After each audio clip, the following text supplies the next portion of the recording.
at Curry's PC World. To 8 and Burlington Bertie, 130 Chaos of Birds.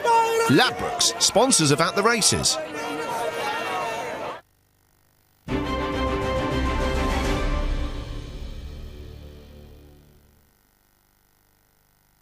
Welcome back to Navan Barry Orr from Bet for Ireland. We're just now going to have a look at some of the exchange movers on today's interesting 7-race card. Barry, really good day ahead. Unfortunately, one or two non-runners who I think would have made it even more interesting. But we kick off with this 3-year-old hurdle. O'Connor looks to stand out. What sort of price at the moment? Yeah, definitely. Hasn't jumped a hurdle in public yet, but seems one that will do well at 3-year-old and 4-year-old hurling this year. He was before Positive Vibes was withdrawn, he was around an even money chance. He's now about 4 to 7 in the market. The only other one they're looking to back at the moment is Stay in My Heart, Charlie Swan's horse that finished 6th down below in Thurles in a maiden hurl.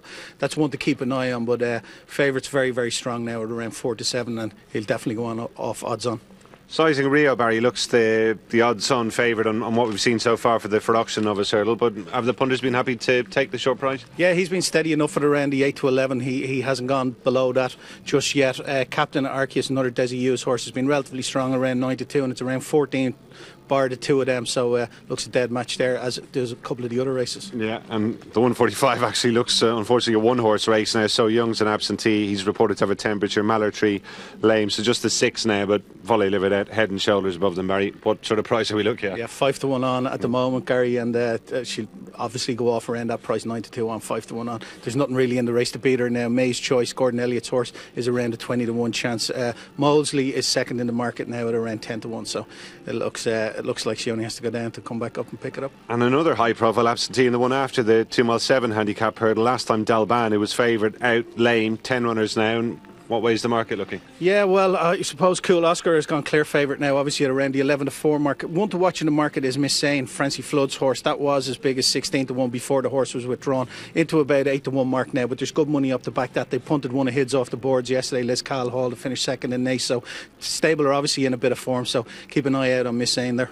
And we have the big one at 250, and what a fascinating race it is, the Fortria Chase. Barry, what's the latest state of play? Is Fleming Star solid enough? No, you'd have to say he's relatively weak. He was around the 10 to 9 on mark. He's out to 11 to 10 against now. They're back in 2 to beat him. They're back in Rail Dove and Foil Dove, the 2 doves. So Foil Dove has been really strong from 16 to 1 into around the 9 to 1 mark, and Rail Dove was around the 3 to 1 mark, is into 9 to 4 now, and even going south of that. So I think the layers are looking at, if they're ever going to get him beat this year, it's going to be on his first run back, and I don't think the vibes from the stable have been too positive in regards to his level of fitness, that this is really not his season's a big race for him this season. Like, there's bigger fish to fry.